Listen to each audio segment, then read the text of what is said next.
آج میں آپ کو مریم نواز شریف صاحبہ کے عوام دوست کاؤنٹر کی حقیقت بتا رہا ہوں۔ ایک جگہ وزٹ کرنے کے لیے محترمہ پہنچی، جیسے آپ ویڈیو میں ملاحظہ کر رہے ہیں۔ ان کے ساتھ لاؤ لشکر تھا، پولیس تھی، بڑی تعداد میں لوگ تھے۔ کاؤنٹر سامنے موجود تھا، اس کاؤنٹر کو انہوں نے چیک کیا جس کے اوپر سارا سامان رکھا تھا، پیٹیاں رکھی ہوئی تھیں، سامان لوگوں میں تقسیم کرنے کی تیاری کی جا رہی تھی۔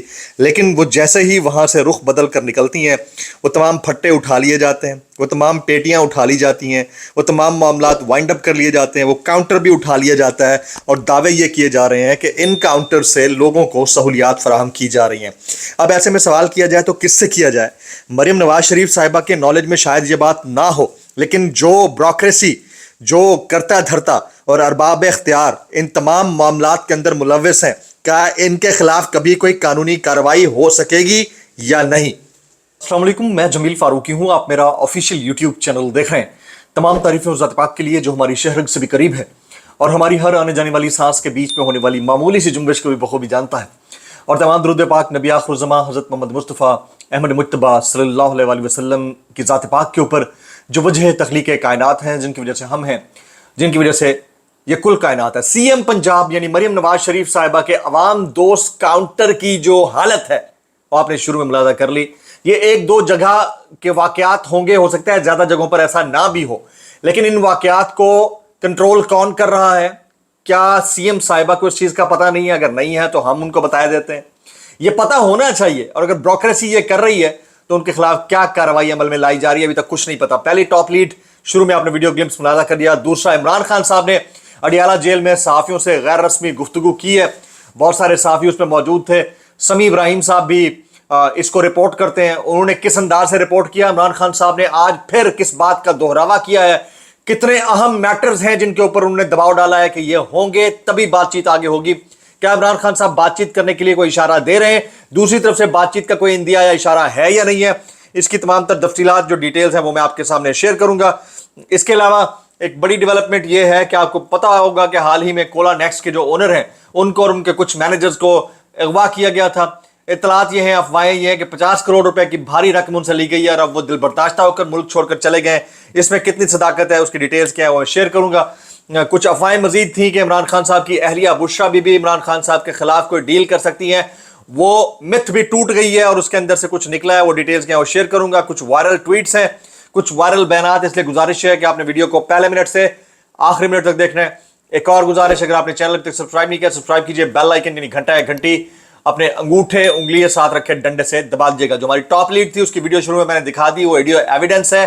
اب یہ پنجاب گورنمنٹ کے کرتا دھرتاؤں کے اوپر منحصر ہے کہ وہ اس کے اوپر کارروائی کرتے ہیں یا نہیں کرتے۔ میری نظر میں آج کی سب سے بڑی جو لیڈ ہے وہ عمران خان صاحب کی اڈیالہ جیل میں صحافیوں سے گفتگو ہے۔ وہ پوائنٹرز کیا ہیں وہ آپ کے سامنے رکھ رہا ہوں۔ عمران خان نے آج کمرہ عدالت میں صحافیوں سے اہم گفتگو کی ہے۔ عمران خان کہتے ہیں کہ فوج سے بات کرنے والی بات پر قائم ہوں، یعنی میں جو فوج سے بات کرنے والی متعلق بات کی تھی اس کے اوپر قائم ہوں۔ آئیں آئین اور قانون کے دائرے میں رہ کر بات کریں۔ ہمارا مطالبہ ہے کہ ہمارا چوری کیا ہوا مینڈیٹ فوری واپس کیا جائے۔ یہ عمران خان صاحب کے کوٹ ان کوٹ جملے ہیں کہ ہمارا چوری کیا ہوا مینڈیٹ فوری واپس کیا جائے۔ صحافی نے سوال کیا عمران خان صاحب سے، صحافی کا سوال تھا، آپ نے محمود خان اچکزئی کو سیاسی جماعتوں سے بات کرنے کا کہا، یہ صحافی نے سوال کیا۔ اس کے اوپر جواب دیتے ہیں عمران خان صاحب کہ محمود خان اچکزئی کو بات کرنے کا بالکل کہا، لیکن سیاسی جماعتوں کے پاس کچھ نہیں ہے، جن کے پاس طاقت ہے انہی سے بات کروں گا، جو بات کروں گا وہ واضح ہوگی، آئین کے اندر رہ کر بات کروں گا۔ عمران خان نے ایک مرتبہ پھر کہا کہ مجھ سے معافی مانگی کی جائے، جو ظلم کیا گیا میرے ساتھ کیا گیا، میں معافی کیوں مانگوں گا؟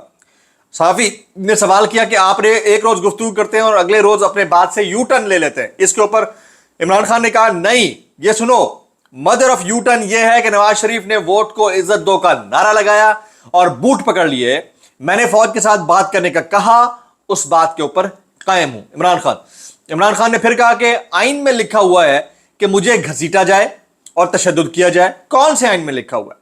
ملک کے اندر غیر اعلانیہ مارشل لا لگا ہوا ہے، نیب ریفرنس ختم ہوتے ہیں۔ محسن نقوی چیئرمین نیب تفتیشی افسران اور گواہان پر کیس کروں گا۔ انہوں نے کہا جیسے نیب ریفرنس میرے اوپر ختم ہوں گے میں ان 3 اداروں اور ان کی شخصیات کے خلاف کیس کروں گا، اور اس ملک میں جو کیسز کا معاملہ ہے وہ آپ کو پتہ ہی ہے۔ عمران خان پھر کہتے ہیں کہ نیب نے ان کے کہنے پر بشریٰ بی بی اور مجھ پر جو ریفرنس بنایا ہے اس ریفرنس کا ہار ہمارے پاس ہے، یعنی جب ایکچوئل پراپرٹی ہمارے پاس ہے تو پھر ریفرنس کس چیز کا ہے؟ نیب نے نیا ریفرنس فائل کر کے اپنے ہی قوانین کی خلاف ورزی کی ہے۔ میری غلطی یہ ہے کہ میں نے اعتراف کیا کہ وہ ہار میرے پاس موجود ہے۔ عمران خان انہوں نے یہ کہا کہ میں کیوں معافی مانگوں گا، معافی وہ مانگیں جنہوں نے غلطی کی ہے۔ عمران خان نے ان سے سوال کیا گیا شیر افضل مروت کے معاملے کے اوپر، تو انہوں نے عمران خان نے شیر افضل مروت کو پارٹی سے نکالنے کے معاملے پر رد عمل دینے سے گریز کیا۔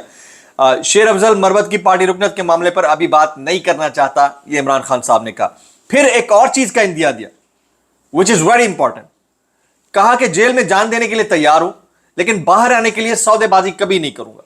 اب یہ والی چیز جو ہے نا، یہ شریف خاندان اور زرداری خاندان کی سیاست کا جنازہ نکال دیتی ہے، جب کوئی شخص جیل میں بیٹھ کر یہ کہہ رہا ہے کہ میں اپنی جان تو دے سکتا ہوں لیکن کمپرومائز نہیں کروں گا، ڈیل نہیں کروں گا۔ اور اس سے پہلے جو ٹریک ریکارڈ بتاتا ہے ان دونوں خاندانوں کا، انہوں نے ڈیلیں بھی کی ہیں، باہر بھی گئے ہیں، جیلوں میں بھی گئے ہیں ڈیل کر کے، تو بڑا فرق ہے۔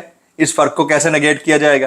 اب سمیع ابراہیم صاحب نے کچھ ٹویٹس کیے ہوئے ہیں اس ملاقات کے حوالے سے، کیونکہ وہ صحافیوں میں یقیناً شامل ہوتے ہیں، ان کا بابا بڑا تگڑا ہے، وہ پہنچ جاتے ہیں۔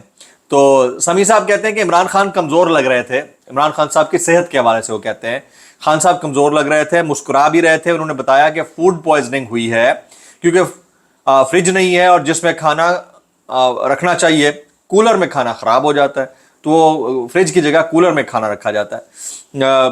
پھر سمیع ابراہیم صاحب مزید بتاتے ہیں کہ جیل حکام آج عمران خان کو صحافیوں سے بات نہیں کرنے دینا چاہتے تھے اور وہ گفتگو کے درمیان شور مچاتے رہے تاکہ ٹائم ختم ہو جائے۔ خان صاحب بار بار بات کرنے کی کوشش کرتے رہے لیکن خاصی تکرار اور تو میں ہوتی رہی۔ اچھا، اب اگلی سٹوری پہ جانے سے پہلے میں سمیع ابراہیم صاحب کا ایک اور ٹویٹ بھی شامل کرتا ہوں۔ وہ کہتے ہیں عمران خان اور بشرا بی بی آج کمرہ عدالت میں خاصی دیر تک سرگوشیوں میں مشورہ کرتے رہے تاکہ گفتگو ریکارڈ کرنے والے آلات سے بچا جا سکے۔ یہ آپسی تعلقات اور انڈرسٹینڈنگ کا ایک ایسا منظر تھا جو اس پروپیگنڈے کی دھجیاں اڑا رہا تھا کہ بشرا بی بی کے ساتھ کوئی ڈیل کی جا رہی ہے اور بشرا بی بی اپنے موقف سے شاید پیچھے ہٹ جائیں تو وہ ڈیل کا تاثر ختم ہوتا ہے۔ اب چلیے، یہ تو عمران خان صاحب نے آج صحافیوں سے گفتگو کی ہے، وہ اس کی ڈیٹیل میں نے آپ کے سامنے رکھی ہیں۔ اب اگلی سٹوری پہ آ جاتے ہیں۔ پاکستان کے جو معروضی حالات ہیں، کل 2 عدد بڑے واقعات ہوئے۔ ایک تو ڈیرہ اسماعیل خان میں ججز کے سیکیورٹی اسکواڈ کے اوپر اٹیک ہوا اور اس میں 2 سیکیورٹی اہلکار جو ہے وہ شہید ہوئے۔ ایک واقعہ لاہور میں پیش آیا، ویلنشیا ٹاؤن میں پاکستان تحریک انصاف کے بانوئی جو کارکن ہیں ان کو نماز پر جاتے ہوئے جمعہ نماز سے پہلے قتل کر دیا گیا۔ پھر اسی دوران کچھ دنوں میں ہم نے دیکھا کہ کولا نیکسٹ کے جو اونر تھے ان کا اغوا ہوا، ان کے باقی 2 مینیجرز کا اغوا ہوا۔ اب اطلاعات یہ چل رہی ہیں کہ 50 کروڑ روپے کی بھاری رقم ان سے لی گئی ہے۔ یہ اطلاعات چل رہی ہیں، اب اس میں صداقت ہے نہیں ہے، وہ اس کو کنفرم کر سکتے ہیں۔ اور اس سے بڑی خبر یہ ہے کہ کولا نیکسٹ کے مالک کچھ عرصے کے لیے ملک سے باہر چلے گئے ہیں۔ کچھ لوگ جو ان کے قریبی ہیں وہ کہتے ہیں کہ وہ دل برداشتہ ہو کر یہ ملک چھوڑ کر باہر گئے۔ اب ایسا ملک جہاں پر یہ حالات بنے ہوئے ہوں وہاں پر آپ کیا کر سکتے ہیں؟ آج لاہور میں ایک اور بڑا واقعہ پیش آیا۔ لاہور ایئرپورٹ کے باہر ایک جرمن سیاح اپنا کیمپ لگا کے سو رہا تھا، اور وہ سائیکلسٹ ہے، سیاح بھی ہے سائیکلسٹ بھی ہے، کیمپ میں سو رہا تھا۔ وہاں پر ڈکیت پہنچے، اس کے موبائل فون، اس کے کیمرے، اس کی نقدی اسے چھین کر بھاگ گئے، اور اس کے رونے کی ویڈیو جو ہے وہ سوشل میڈیا کے اوپر وائرل ہے۔ پولیس اس کو دلاسے دے رہی ہے کہ فکر نہ کر یار، تین وہ پیسے دلا دے سوں۔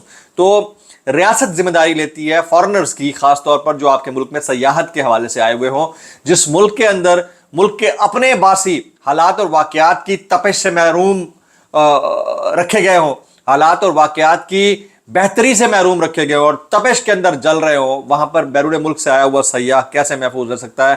بہت بڑا کویشچن مارک ہے۔ اوپر سے انٹرنیٹ جو ہے اس نے تباہی مچا کے رکھی ہوئی ہے، کبھی ایک ایپ چلاتے ہیں دوسری ایپ نہیں چل رہی، دوسری چلاتے ہیں تیسری نہیں چل رہی، نارمل انٹرنیٹ کے اوپر گانا نہیں چل کے دے رہا۔ مطلب یہ حالات ہیں، ان حالات میں بندہ کس سے بات کرے اور کیسے بات کرے؟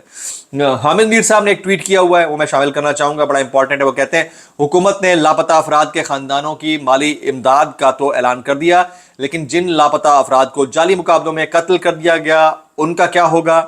انہوں نے نام لیا کہ تابش وسیم بلوچ نامی شاعر کا نام ان لاپتہ افراد کی لسٹ میں تھا جو کوئٹہ میں حکومتی وزراء کو دی گئی، لیکن پھر وہ قتل ہو گیا۔ تو حامد میر صاحب نے ایک اور مدعے کی طرف اشارہ کیا ہے which is also very important۔ Judicial کر دیا گیا رؤوف حسن صاحب کا، وہ کیسے ہوا؟ دہشت گردی کے کیس میں رؤوف حسن کے مزید جسمانی ریمانڈ کس طرح مسترد کر دی گئی ہے اور عدالت نے جوڈیشل کر کے ان کو